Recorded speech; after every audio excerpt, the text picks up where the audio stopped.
You're listening to The Intellectual Investor, episode number 114.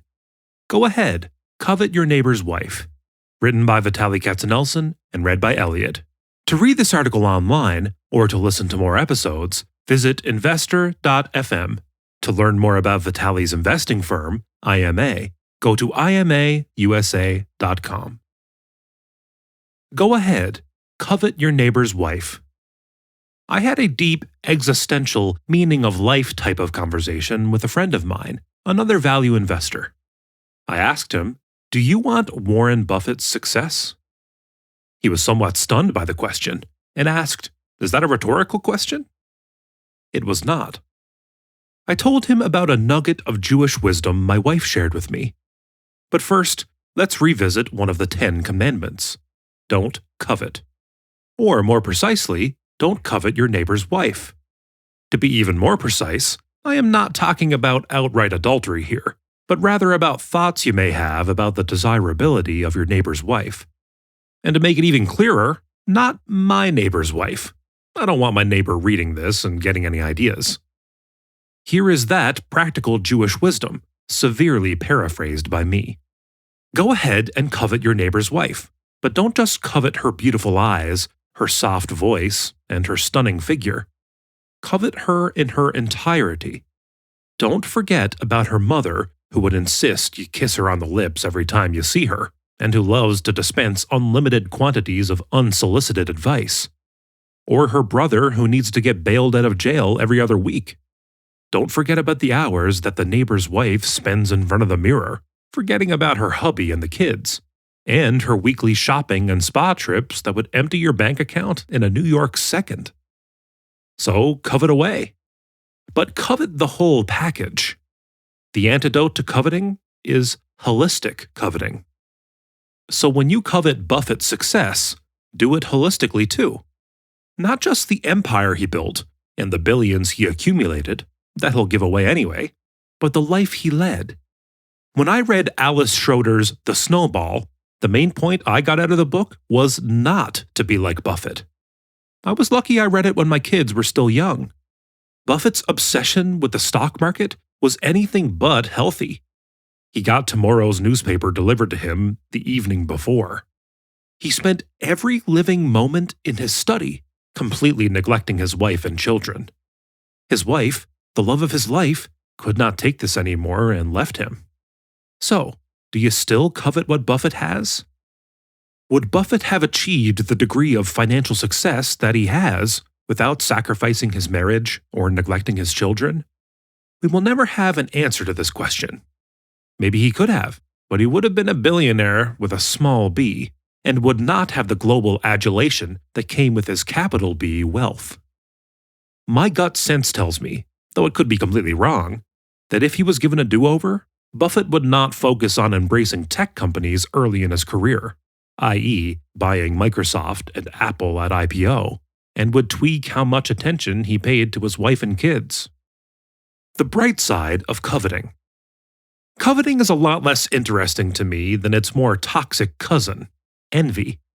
Envy is coveting, or desiring, what another person has, and then resenting the person for that. Envy poisons people's lives. But if we learn how to not covet, we may be able to kill envy in its tracks. Warren Buffett nailed it when he said, "As an investor, you get something out of all the deadly sins, except for envy. Being envious of someone else is pretty stupid. Wishing them badly, or wishing you did as well as they did, all it does is ruin your day. Doesn't hurt them at all, and there is zero upside to it." Charlie Munger, Buffett's partner, made an interesting contribution on the topic of envy. Quote, "Mozart, here's the greatest musical talent maybe that ever lived. And what was his life like? It was bitterly unhappy, and he died young. That's the life of Mozart. What the hell did Mozart do to screw it up?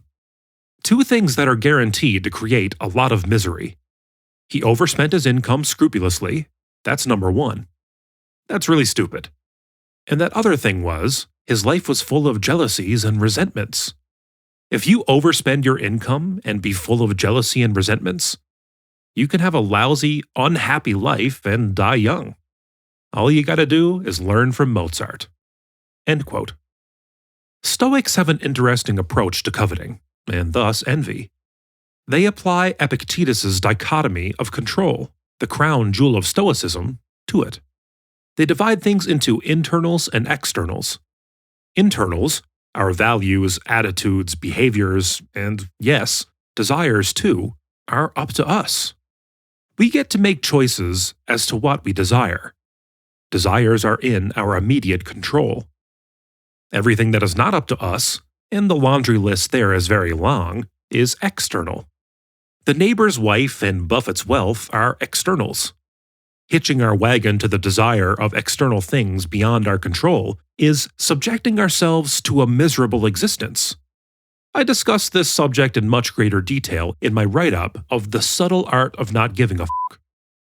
We have a lot of power within us to get rid of suffering if we make the decision not to want wrong things. Seneca explained it perfectly. No person has the power to have everything they want, but it is in their power not to want what they don't have, and to cheerfully put to good use what they do have. But this is where things get interesting. Stoics would recommend that you look at Buffett and desire his virtues that you admire. Make them internal. I've talked about what I have learned from Buffett's mistakes, but there is so much more I've learned from him. Here's a few examples. The newspaper test. How would you feel about any given action if you knew it was going to be written up the next day in the newspaper? Reputation takes a lifetime to build and 5 minutes to lose. In other words, always behave honorably. Always. Buffett's definition of success. He probably came to it later in life. Behave in a way that makes people you care about love you. He said, "If you get to my age in life and nobody thinks well of you, I don't care how big your bank account is, your life is a disaster." Buffett has a friend who survived the Holocaust. When she looks at people, she only asks one question: would they hide me? Buffett said, "When you are 70 and you look back at your life and you have a lot of people who would hide you, then you have had a very successful life." Praise by name, criticize by category. You'll never hear Buffett speak negatively about anyone in public, and at the same time, he is generous with his public praise of specific individuals. Charlie Munger characterized Buffett as a constant learning machine. That is a very admirable quality. I've attended almost a dozen Berkshire Hathaway meetings, where Buffett and Munger answer questions from shareholders for almost 6 hours, taking only a lunch break. Every single time, I've learned something new from each of them. Buffett had a tremendous impact on me as a writer.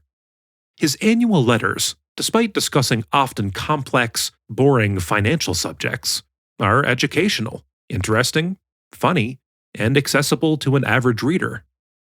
And of course, he had an immense impact on me and millions of others as an investor. By the way, if you have not read my 6 Commandments of Value Investing, which is a chapter from the book Intellectual Investor that I may finish one day, it was heavily influenced by Buffett and his mentor, Ben Graham. You can read it at a link in the show notes. Thank you for listening. To read this article online, or to listen to more episodes, visit investor.fm. Enjoy life and prosper.